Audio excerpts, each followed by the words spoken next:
बिस्मिल्लाहिर्रहमानिर्रहीम। अस्सलाम वालेकुम डियर स्टूडेंट्स।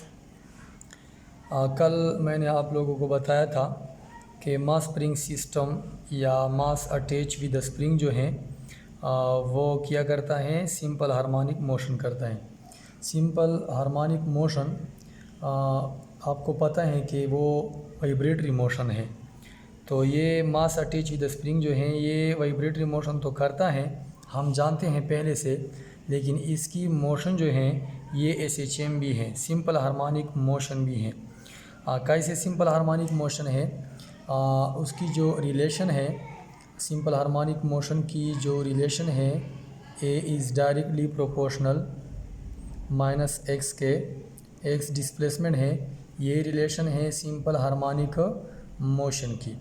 तो ये मास अटैच विद स्प्रिंग जो है या मास स्प्रिंग सिस्टम जो है ये रिलेशन ओबे करता है। जो वाइब्रेटरी मोशन ये रिलेशन ओबे करता है उस वाइब्रेटरी मोशन को हम क्या कहते हैं, सिंपल हार्मोनिक मोशन। तो स्प्रिंग फ़र्ज़ करें ये हमारे पास स्प्रिंग है, तो ये स्प्रिंग यहाँ मेन पोजीशन पे है, मास है, मास अटैच विद स्प्रिंग है। तो यहाँ पे ये मेन पोजीशन है, मेन पोजीशन। तो जब हम इसको मेन पोजीशन से एक्सट्रीम पोजीशंस तक ले आते हैं, फ़र्ज़ करें इसको कंप्रेस करते हैं या इसको स्ट्रेच करते हैं, या कॉमन लफ्ज़ इस्तेमाल करें कि इसको मेन पोजीशन से आइदर एक्सट्रीम पोजीशन तक डिस्प्लेस करते हैं। डिस्प्लेस का मतलब है कि इसको या कंप्रेस करते हैं या स्ट्रेच करते हैं। तो डिस्प्लेस का जो लफ्ज़ है वो कॉमन है, उसको इस्तेमाल करना अच्छा लगता है। तो हमने इस मास को डिस्प्लेस किया फ्रॉम मेन पोजीशन से एक्सट्रीम पोजीशन तक, ठीक है। यहाँ देखिए ये वही स्प्रिंग है, मास अटैच विद स्प्रिंग है, लेकिन हमने इसको किया इस पोजीशन तक, एक मेन पोजीशन से एक्सट्रीम पोजीशन तक ले आया, ठीक है। ये मास अटैच विद स्प्रिंग है, ये उसकी वही पोजीशन है, ठीक है। वही मीन्स मेन पोजीशन है, ये एक्सट्रीम पोजीशन है, ठीक है, ये एक्सट्रीम पोजीशन है। तो जब हम इसको एक्सट्रीम पोजीशन से छोड़ते हैं तो ये वाइब्रेटर मोशन करता है, ठीक है।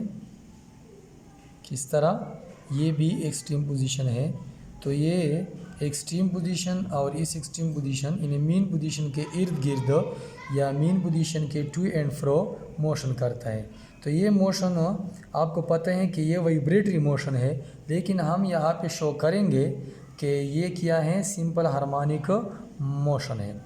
अगर इसने इस रिलेशन को ओबे किया तो हमें पता चलता है कि ये क्या है, सिंपल हार्मोनिक मोशन है। अगर इसने इस रिलेशन को ओबे नहीं किया तो ये सिंपल हार्मोनिक मोशन नहीं है, क्योंकि ये रिलेशन जो है ये सिंपल हार्मोनिक मोशन की रिलेशन है। तो ये आप लोगों ने देख लिया डायग्राम से ज़ाहिर है, लेकिन यहाँ पे हमें ये भी पता है कि स्प्रिंग के लिए हमने 9th क्लास में हुक्स लॉ पढ़ा है। हुक्स लॉ किसे कहते हैं? हुक लॉ के मुताबिक हम जानते हैं कि रिस्टोरिंग फोर्स जो है, रिस्टोरिंग फोर्स ये डायरेक्ट रिलेशन में है किसके, एक्स के। लेकिन वो तो आपको पहले से पता है कि रिस्टोरिंग फोर्स मेन पोजीशन की तरफ होता है और डिस्प्लेसमेंट जो है वो एक्सट्रीम पोजीशन की तरफ है, दोनों अपोजिट इन डायरेक्शन में हैं, इसलिए नेगेटिव साइन आया है, ठीक है।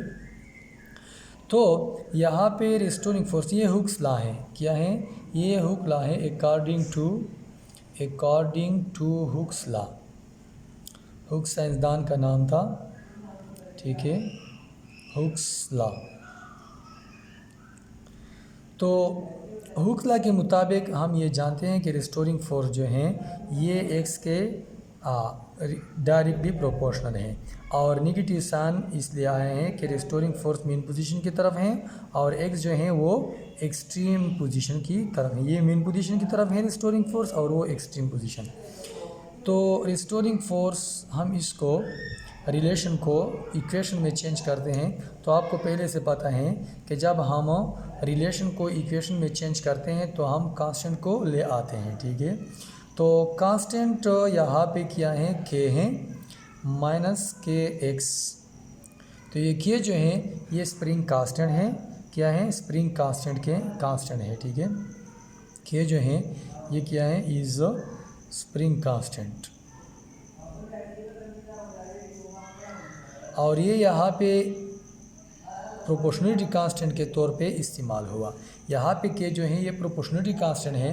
प्रोपोर्शनलिटी कांस्टेंट हम इसको कहते हैं कि जहाँ हम ये प्रोपोर्शनलिटी साइन हटाते हैं तो कांस्टेंट ले आते हैं, और ये कांस्टेंट इन निशान की बजाय हमने इस्तेमाल की, निशान को हटा दिया और ये कांस्टेंट इस्तेमाल किया। हुक ने ये कांस्टेंट इस्तेमाल किया था।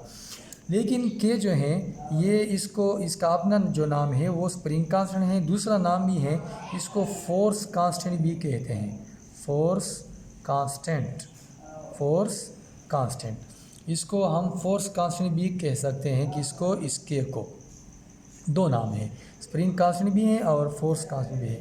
लेकिन के जो है के डिपेंड करता है नेचर ऑफ द स्प्रिंग। मतलब ये है कि स्प्रिंग किस चीज़ से बना है। ये मटेरियल क्या चीज़ हैं, आयरन से बना है, स्टील से बना है, या मिसाल के तौर पर रबर से बना है, या किसी और चीज़ से, एल्यूमिनियम से बना है, कॉपर से बना है। जिस मटेरियल से ये बना है उस पे डिपेंड करता है, नेचर ऑफ द स्प्रिंग पे डिपेंड करता है ये के जो है। तो ये हुक लॉ से हमारे पास इक्वेशन आया, F restoring force is equal to minus के एक्स। तो हमें पता है कि जहाँ पे फोर्स हो वहाँ पे एक्सेलरेशन होगी, ठीक है। न्यूटन सेकंड लॉ के मुताबिक हमें पता है कि जहाँ फोर्स हो, अगर फोर्स अप्लाई हो तो वहाँ पे रिस्टोरिंग फोर्स हैं या कोई और फोर्स हैं तो वहाँ पे ज़रूर एक्सेलरेशन भी होगी।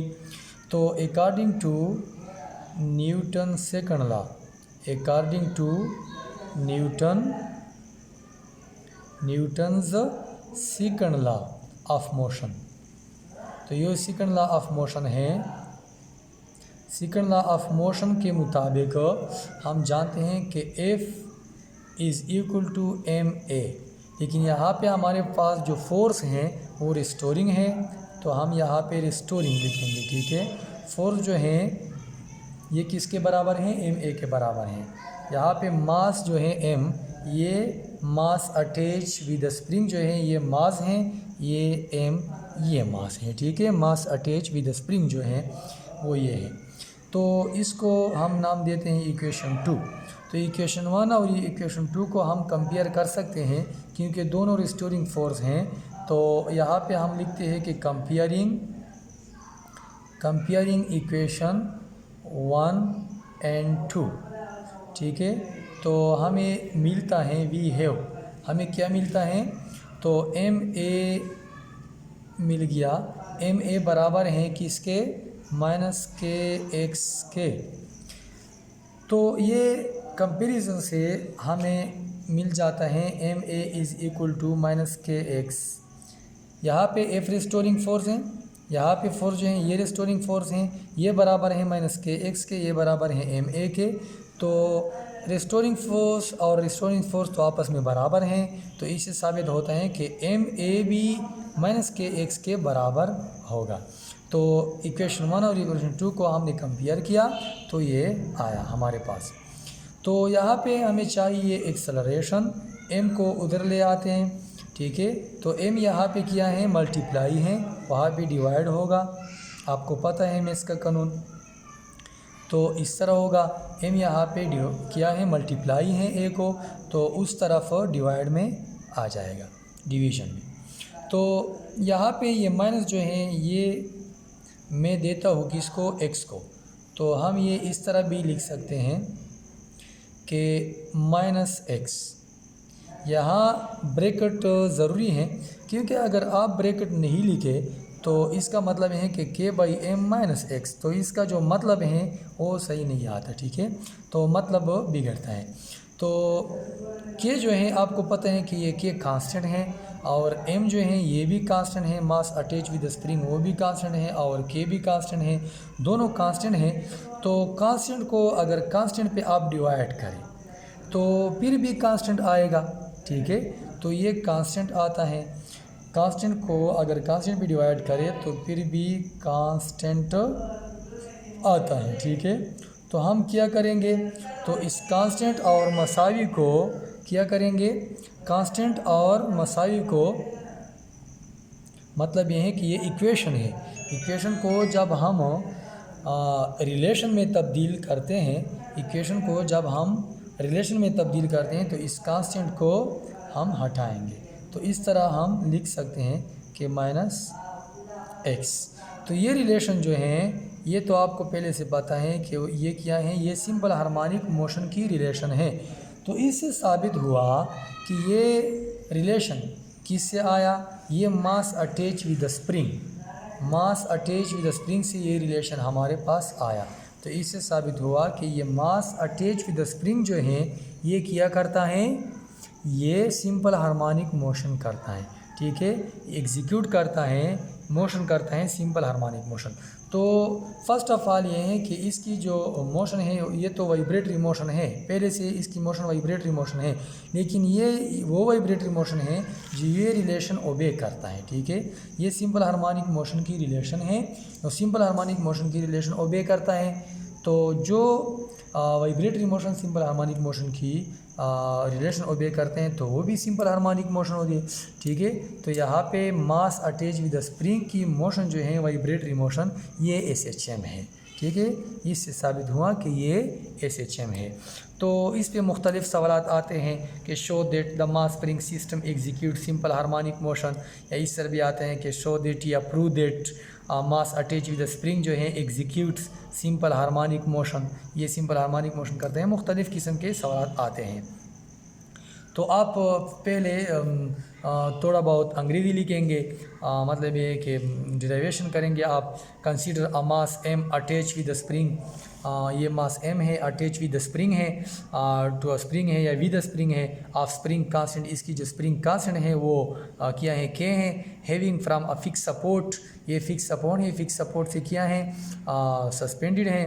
हैंगिंग है from a fix support, stone आपको दिया गया है इस शक्ल में। इनिशियली द मास जो है ये एट रेस्ट है, आपको तो पहले से पता है, initially the mass is at rest at mean position.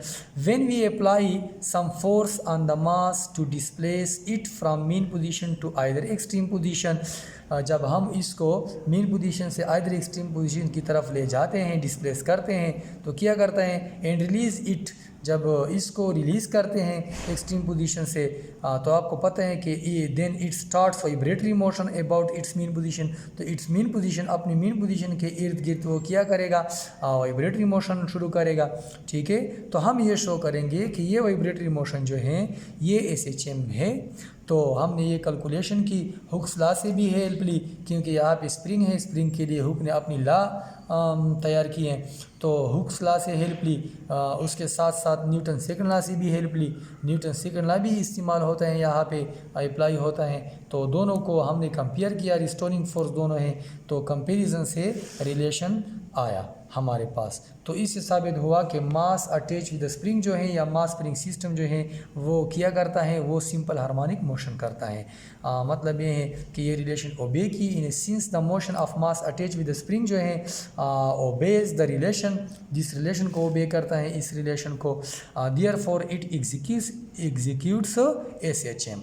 It's means that, इसका मतलब ये है कि the motion vibratory motion, vibratory motion क्या है, इसकी जो मोशन है ये वाइब्रेटरी मोशन है of mass attach with spring की, वो SHM है, ठीक है।